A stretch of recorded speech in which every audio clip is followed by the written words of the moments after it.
Foda não ter iluminação, viu?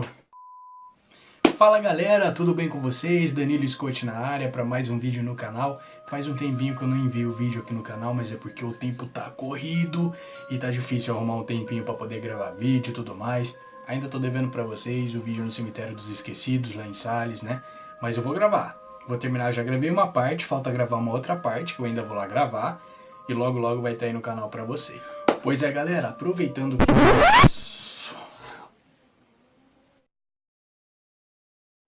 Um assunto que com certeza mexe com o imaginário das pessoas ao redor do mundo são casos envolvendo a aparição de OVNIs, extraterrestres, contato com seres de outros planetas, luzes misteriosas sendo avistadas em várias cidades ao redor do mundo e até mesmo sinais em plantações nos fazem aquela... Nossa, mosquito mais chato, velho. Eu odeio esses bichos. Morre, infeliz. Nos fazem questionar. Será que existe vida em outro planeta? Seja a história verídica ou não, todo mundo conhece pelo menos uma história que envolve esses seres de outro planeta. E algumas histórias ficam tão conhecidas que acabam gerando grande repercussão, como foi um caso que aconteceu aqui no Brasil em 1996. Quem nunca ouviu falar sobre o caso do ET de Varginha? Esse caso foi uma série de aparições de OVNIs e até mesmo a possível captura de seres extraterrestres que aconteceu na cidade de Varginha, lá no sul de Minas, em 1996. Foi um caso que gerou muita repercussão, tanto aqui no Brasil quanto fora do Brasil também. Ali em Mirassol também aconteceu um caso muito importante para a história da ufologia. É um caso que chamou a atenção de ufólogos do Brasil inteiro e do mundo todo, tanto é que uma TV japonesa veio até Mirassol para fazer uma reportagem sobre o assunto na época, né? E hoje a gente vai saber mais o que aconteceu nesse caso que aconteceu ali em Mirassol. O caso ficou conhecido como Caso Mirassol. Se você nunca ouviu falar do Caso Mirassol, eu já vou te adiantando. A história que eu vou contar aqui para vocês hoje é digna de um enredo de filme de ficção. É uma história bem interessante que envolve o contato de uma pessoa com seres de outro planeta, né? Uau! Foi uma sucessão de contatos, de abduções que aconteceram entre 1979 e 1989. E é uma história bem interessante, envolve abdução, armas que disparam raio de luz.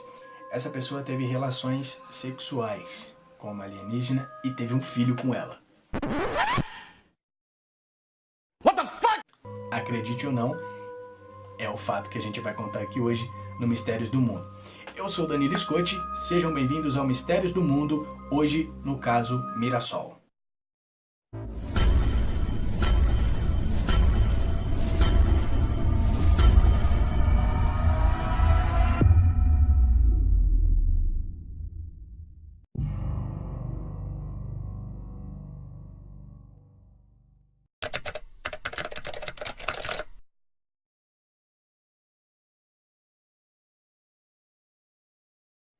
Bom galera, como vocês podem ver, eu tô com outra roupa. Por quê?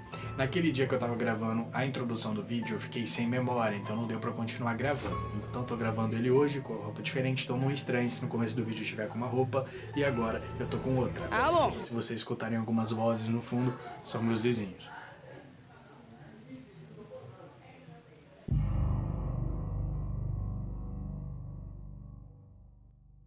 Mirassol é uma cidade aqui do noroeste paulista, tem cerca de 57 mil habitantes e fica grudadinha ali em São José do Rio Preto, que é a maior cidade aqui da nossa região. E fica a cerca de 65 quilômetros daqui de Urupês, que é a cidade onde eu moro.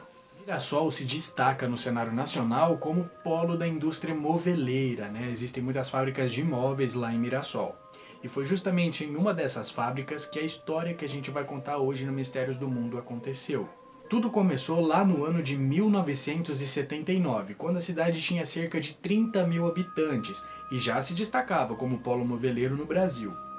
Lá naquela época, finzinho dos anos 70, comecinho dos anos 80, aqui na região de Rio Preto, assim como em algumas outras regiões do Brasil, aconteceram uma série de aparições de OVNIs, né? Naquela época, Mirassol já tinha mais de 50 indústrias de móveis, né? Já era um destaque, né, na produção de móveis no Brasil. E entre essas fábricas que já existiam lá em Mirassol, existia uma chamada Transmóveis Fafá, onde trabalhava um vigilante noturno chamado Antônio Carlos Ferreira, de 21 anos. que nada mais é do que o protagonista da nossa história de hoje.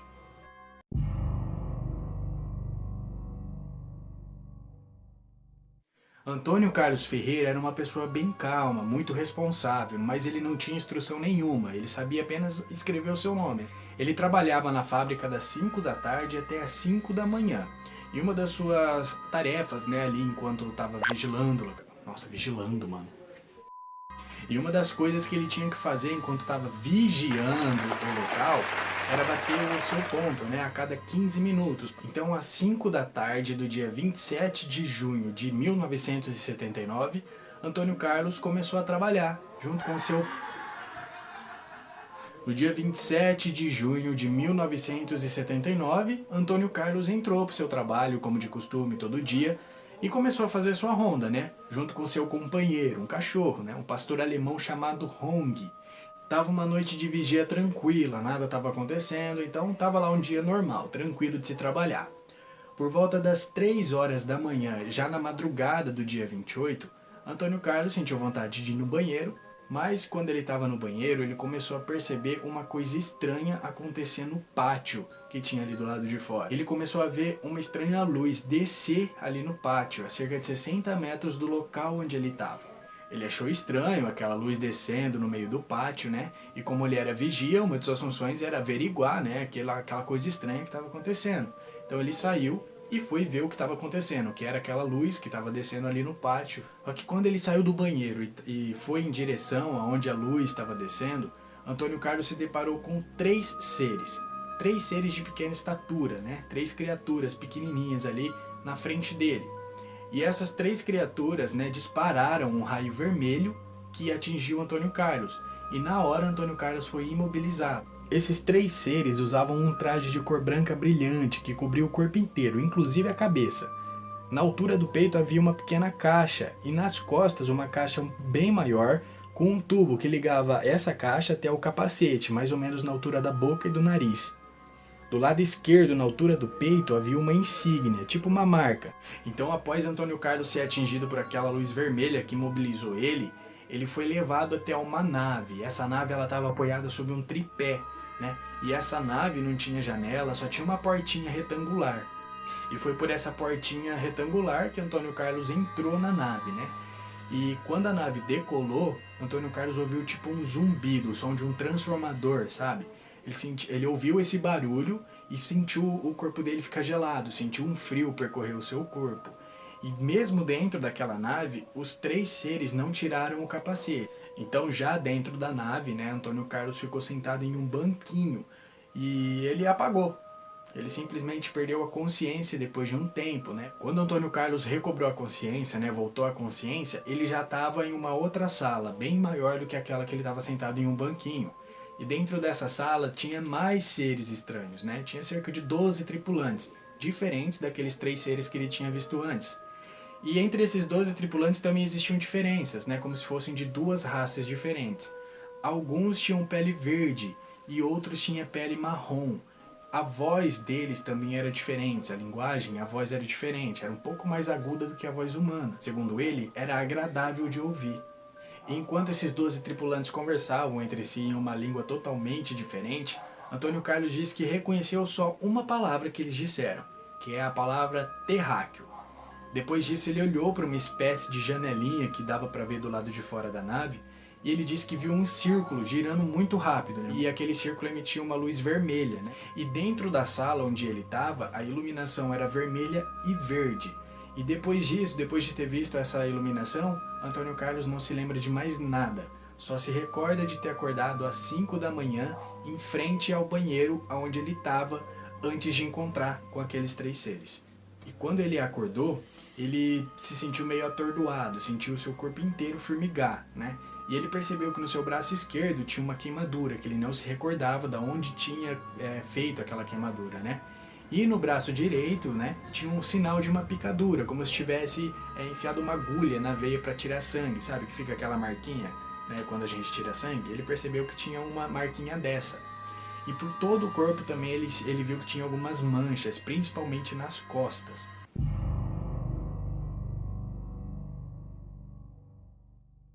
Então, às 5 da manhã, Antônio Carlos encerrava o seu expediente na fábrica e voltava para casa, né? Então ele foi para sua casa e encontrou a sua mãe, a dona Guaraçaí, uma senhora de 47 anos, bem simpática, né? E que levantava todo dia bem cedo para fazer café para o filho que chegava do serviço e para o marido que saía para trabalhar. Dona Guaraçaí, a mãe de Antônio Carlos, né? Ela trabalhava em casa, vivia em função do lar. E Dona Guaraçaí conta que durante a noite, por volta da meia-noite do dia 27 para o dia 28 de junho, ela ouviu um barulho muito forte que zumbia de um jeito tão forte que parecia que alguma coisa ia explodir. E ela acordou o marido no meio da noite para ver se ele também estava ouvindo aquele barulho. E o marido dela dizia que devia ser alguma coisa na caixa d'água, que para ela voltar a dormir que não era nada. Mas aquele barulho, aquele zumbido forte, durou cerca de 15 minutos. Aí depois parou. Só que um tempinho depois aquele barulho voltou e incomodou de novo. Como Dona Guaraçaí acordava cedo para esperar o filho chegar, ela sempre, né, esperava o Antônio Carlos chegar e comentar como que foi a noite de trabalho, sempre brincava, conversava um pouco com o filho. Só que naquele dia, Antônio Carlos não quis saber de conversa. Entrou direto pro banheiro, tomou seu banho e foi direto pro quarto para dormir. E Dona Guaraçaí achou estranho aquele comportamento. Então ela foi atrás para perguntar se tinha acontecido alguma coisa, né? Porque ela achou estranho aquele comportamento. Ele falou para a mãe que estava contente, mas tão contente, e começou a contar tudo que ele vivenciou, né, durante a noite de trabalho. E claro, Dona Guaraçaí achou aquilo muito esquisito, ficou assustada com aquilo que o filho contou. Então ela chamou um vizinho, contou essa história para o vizinho e ambos acharam que Antônio Carlos pudesse ter sido assaltado durante a noite, levado alguma pancada na cabeça e estava meio que delirando, né? Ela ligou para o dono da fábrica para perguntar se durante aquela noite havia tido algum roubo, mas o dono da fábrica disse que não tinha roubado nada, que nada tinha sumido, que estava tudo certo. Só que mesmo ouvindo, né, do dono da fábrica que não teve roubo nenhum durante a noite, Dona Guaraçaí foi até a casa de um investigador, né, que ela conhecia, o José Zanvelo Neto. E o investigador averiguou o local, viu se estava faltando alguma coisa, e ele viu que não estava faltando nada, que estava tudo certo, não tinha indício nenhum de roubo. Só que Dona Guaraçaí ficou com aquilo na cabeça, que alguma coisa tinha acontecido com o filho dela. Porque o filho dela contou uma história meio que absurda, né, meio fantasiosa, e as roupas dele estavam rasgadas, estava suja, estava manchada. E uma coisa que encafifou mais Dona Guaraçaí era que a cueca de Antônio Carlos estava destroçada, estava toda em tirinha, como se ela tivesse sido rasgada. E o pastor alemão, né, o cãozinho chamado Hong, que ficava ali durante a vigia com Antônio Carlos, mudou totalmente o seu comportamento depois daquela noite. Hong era treinado, né, para proteger o local, ele era bravo, ele avançava em cima das pessoas. E depois daquela noite, ele mudou seu comportamento, ele ficou muito dócil. Sempre que alguém tentava levar Hong ali para aquele local, ele ficava com muito medo, ele não ia. Alguma coisa ali dava medo nele, que ele não conseguia ir.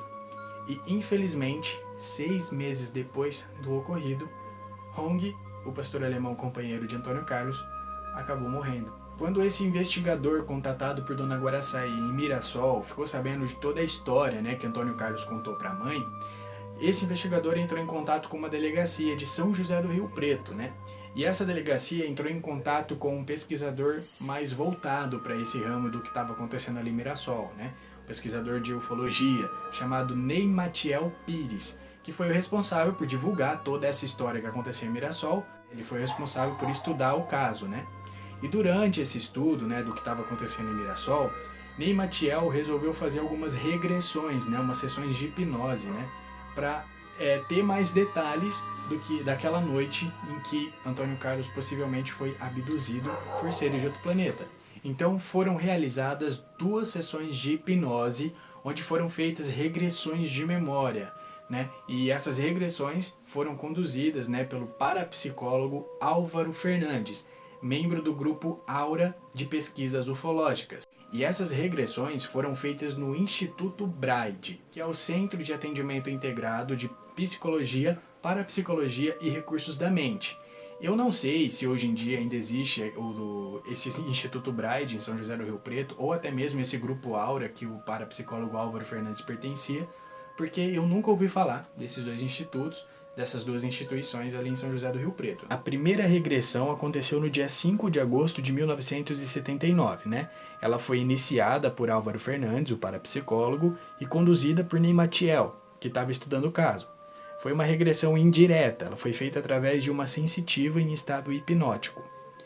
A segunda regressão aconteceu no dia 19 de agosto de 1979, que também foi iniciada por Álvaro Fernandes e foi conduzida pelo Dr. Walter Bühler. As duas regressões, né, pela qual Antônio Carlos foi submetido, nessas duas regressões os relatos contados foram idênticos, né, e batiam certinho com os relatos que Antônio Carlos já tinha dito anteriormente. Só que através dessas regressões foi possível perceber mais detalhes, né? Foram detalhes riquíssimos e impressionantes que a gente vai saber agora.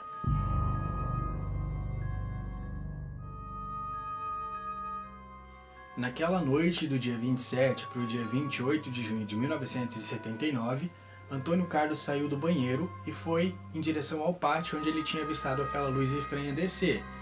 Hong, o pastor alemão, latia sem parar, né? E aí foi quando Antônio Carlos se deparou com aqueles três seres. E ao se deparar com os três seres, o Hong, o cachorro que estava lá, ele caiu do nada, como se estivesse morto. Perdeu a consciência também. E logo em seguida, Antônio Carlos foi atingido por aquela luz vermelha que imobilizou ele totalmente. Ele foi levado para dentro de uma nave, né? Que era aquela nave metálica que estava sob um tripé.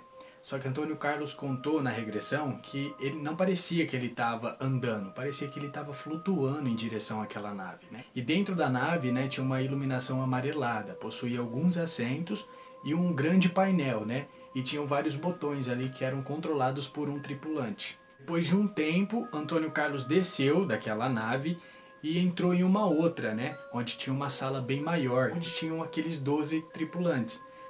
Todos vestidos com roupas brancas, só que sem o capacete, né? Foi aí que Antônio Carlos viu que alguns tinham uma pele de cor marrom escura e outros tinham uma pele de cor verde. Eles tinham cerca de 1,20 m de altura, eram todos baixinhos, né? E eles tinham cabeças desproporcionais para o corpo, eram extremamente grandes, cerca de 2 vezes a cabeça humana, né? Então era o dobro da nossa cabeça. Aqueles seres que tinham a pele marrom escuro tinham olhos grandes e pretos e eram meio puxados, parecidos com os dos chineses, né? E eles não tinham cílios e não tinham sobrancelhas, né? O nariz deles eram compridos e chatos, a boca era grande com lábios grossos e o queixo era fino e pontudo. Os cabelos eram crespos e avermelhados, as orelhas eram grandes e pontudas. E aqueles que tinham a pele mais esverdeada tinham cabelos pretos e lisos, o nariz era grande e fino, os olhos eram verdes também e puxados, assim como os outros, a boca era grande, só que os lábios eram finos, as orelhas também eram grandes e pontudas, assim como os queixos, que também eram grandes e pontudos. E aquela sala onde Antônio Carlos estava, né, era bem dividida, tinham várias repartições, as paredes eram metálicas e tudo mais, e tinham algumas janelinhas, né, que tinham uma espécie de vidro. E por uma dessas janelas, Antônio Carlos disse que conseguiu ver a Terra. Ele ficou um pouco assustado com a visão da Terra tão pequena, né, tão distante. Dentro de uma dessas repartições da sala, tinha um objeto que chamou a atenção de Antônio Carlos, né? Era um objeto parecido com uma televisão. Então aqueles seres, né, alienígenas levaram Antônio Carlos até em frente daquela televisão e ele achou que ia tirar uma foto, alguma coisa do tipo. E ele ficou ali, na frente daquele aparelho, esperando alguma coisa acontecer. Só que ao invés de tirar foto, como Antônio Carlos estava esperando, né, que ia acontecer, aquela espécie de televisão transmitia os pensamentos, né, e os sentimentos que Antônio Carlos estava tendo naquele momento. Então, depois de passar por aquele aparelho que parecia que lia os pensamentos de Antônio Carlos, ele foi levado para uma outra sala onde ele foi deitado em uma espécie de divã, né, uma espécie de cama. Enquanto ele estava deitado ali, entrou uma outra criatura, diferente daqueles outros 12 tripulantes que estavam ali. E era uma alienígena, era uma mulher alienígena, né? E Antônio Carlos percebeu quais eram as intenções dessa alienígena com ele, porque ela se aproximou e tentou pegar nas mãos de Antônio Carlos, né? Insinuando que aconteceria algo mais caliente. Antônio Carlos descreveu essa mulher alienígena, né, como parecida com aqueles ETs de pele marrom, só que ela era bem mais alta do que eles, né? Ela também tinha cabelos vermelhos, assim como os pelos pubianos dela também eram vermelhos. Antônio Carlos ainda descreveu que a pele dela era muito fria, que ele sentia a pele dela muito fria quando ela tentava tocar ele, e ela tentava beijar ele a todo custo. Só que, segundo Antônio Carlos, ela era muito feia, era uma alienígena muito feia. Então aqueles outros alienígenas, aqueles outros ETs que estavam ali acompanhando, começaram a tirar as roupas do Antônio Carlos, né? Mostrando que eles também esperavam que ele tivesse relações sexuais com essa alienígena mulher. Só que Antônio Carlos relutava, porque ele não queria, né? E segundo ele, ela também tinha mau hálito. Então ele relutava, porque ele não queria.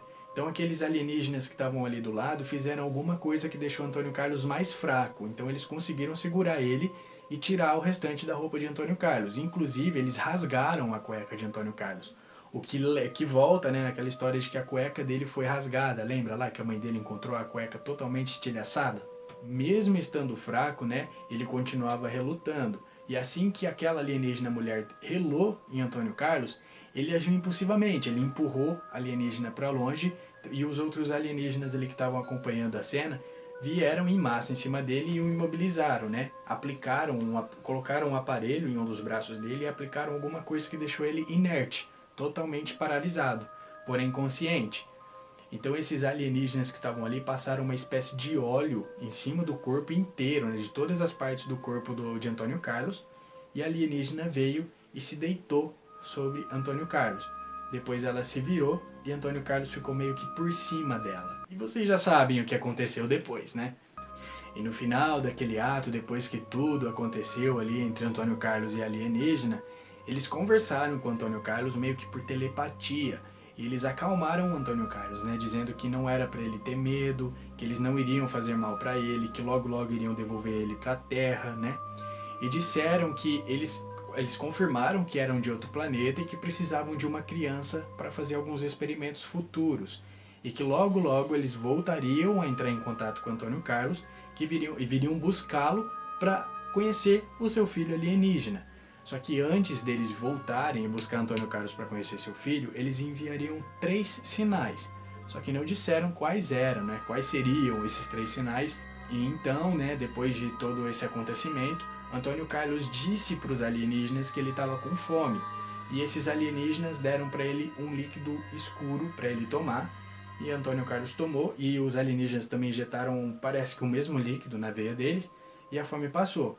Depois disso, Antônio Carlos foi levado para uma sala escura, onde ele ficou por um tempo, e depois ele foi transportado até aquela nave menor que trouxe ele para essa sala maior. E depois disso, Antônio Carlos se lembra apenas de ter acordado na porta do banheiro às 5 da manhã.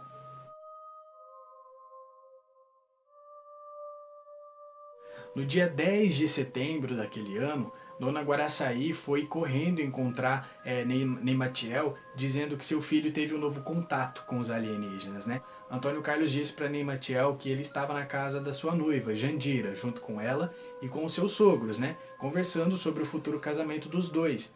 Quando, de repente, do nada, por volta das 8 da noite, mais ou menos, os seus sogros sentiram um sono intenso, né? Então, os seus sogros sentiram um sono intenso e foram se deitar, ficando apenas ele e sua noiva Jandira ali na sala, né?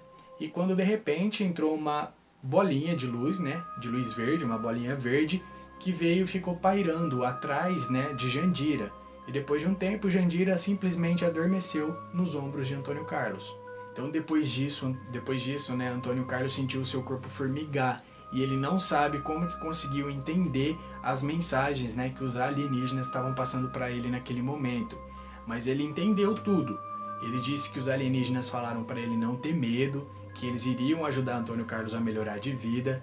Eles deram um alerta para Antônio Carlos falando que não era para ele fazer uso de cigarros, né, porque ele fumava. Ele não era um viciado em cigarros, mas ele fumava de vez em quando. Então os alienígenas falaram que não era para ele fumar, né? E os alienígenas disseram que eles não estavam felizes com essas regressões de memória que Antônio Carlos estava fazendo, né? E também mostraram descontentamento com o pânico, né, que Dona Guaraçaí estava gerando com toda aquela história. Não estava gostando do jeito que Dona Guaraçaí estava comentando o caso com tantas pessoas. E eles disseram também, alertaram para Antônio Carlos não se casar no religioso, que todos aqueles problemas que estavam acontecendo sobre o casamento dos dois, né, sobre todos aqueles empecilhos que estavam acontecendo e tentando evitar o casamento dos dois, era por culpa dos alienígenas. Então, depois de ter recebido essa bronca, né, dos alienígenas que estavam bravos com ele, né, passou-se um bom tempo sem Antônio Carlos ter algum tipo de contato com os alienígenas, né? Só que um tempo depois, em uma data que não se sabe quando foi, né, foi uma data que não pôde ser precisa, Antônio Carlos teve um terceiro contato com eles, né? Antônio Carlos disse que foi abduzido e levado para um local que tinha muitas naves, né? E que nesse local que ele estava, os alienígenas colocaram ele deitado em uma cama, colocaram um aparelho no braço dele, onde injetaram um líquido amarelo, e esse mesmo líquido que eles injetaram em Antônio Carlos também deram para ele tomar. E um tempinho depois, aquela alienígena que teve relações sexuais com ele apareceu acompanhado de uma criança alienígena. E eles disseram que aquele era o filho de Antônio Carlos. E Antônio Carlos relatou que esse seu filho, né, era bem parecido com a mãe, era bem parecido com aqueles alienígenas de pele marrom. Na manhã do dia 16 de julho de 1984, Jandira, que agora era mulher de Antônio Carlos, né, porque eles finalmente se casaram, Jandira acordou naquela manhã e viu que Antônio Carlos não estava na cama.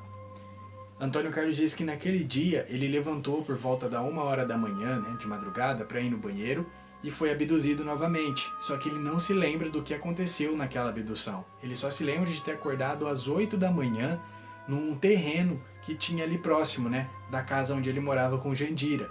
Então ele pediu para ser feita uma regressão de memória de novo com ele, para entender o que aconteceu naquele intervalo de tempo de 7 horas, entre 1 da manhã e as 8 da manhã, para ele saber o que aconteceu durante aquela abdução. E durante essa nova regressão, Antônio Carlos disse que dentro da nave agora tinham outros seres, tinham seres diferentes daqueles outros que ele já tinha feito contato, né? E esses novos seres tinham traços mais parecidos com os humanos, né? Tinham pele clara, tinham cabelos longos, lisos e louros e olhos azuis. Então, tinham cerca de 1,75 m de altura. Então, eram maiores do que aqueles outros, né? E, de acordo com ele, esses seres entregaram para Antônio Carlos um traje especial, junto com um capacete, onde dava para ele respirar normalmente. E assim que ele se vestiu, eles levaram Antônio Carlos para conhecer a nave. E depois de Antônio Carlos ter feito esse tour pela nave, eles pousaram em um local onde Antônio Carlos pôde ver vários abrigos, várias espécies de casas, né? E também vários robôs diferentes fazendo várias coisas diferentes, né? E esse local tinha um chão de areia branca muito fina, né? E tinham várias montanhas com picos de agulha, crateras de vários tamanhos, e tudo isso é coberto por uma espécie de neblina de cor cinza, uma neblina cinzenta. E naquele mesmo ano, só que no mês de novembro, ele foi abduzido novamente e levado de novo para esse mesmo lugar. Depois disso, algumas outras abduções aconteceram de novo, né? E em uma dessas novas abduções, tiveram testemunhas que viram Antônio Carlos desaparecer depois de um forte vento. Em 1985, Antônio Carlos trabalhava na Guarda Municipal lá de Mirassol, né? E durante uma ronda que ele estava fazendo junto com alguns colegas, né?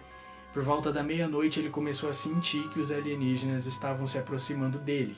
E junto com ele estava um dos seus colegas, chamado José Benedito. E o José Benedito disse que talvez pudesse ser os alienígenas chegando, e que não era para Antônio Carlos se preocupar porque ele ficaria de olho, né?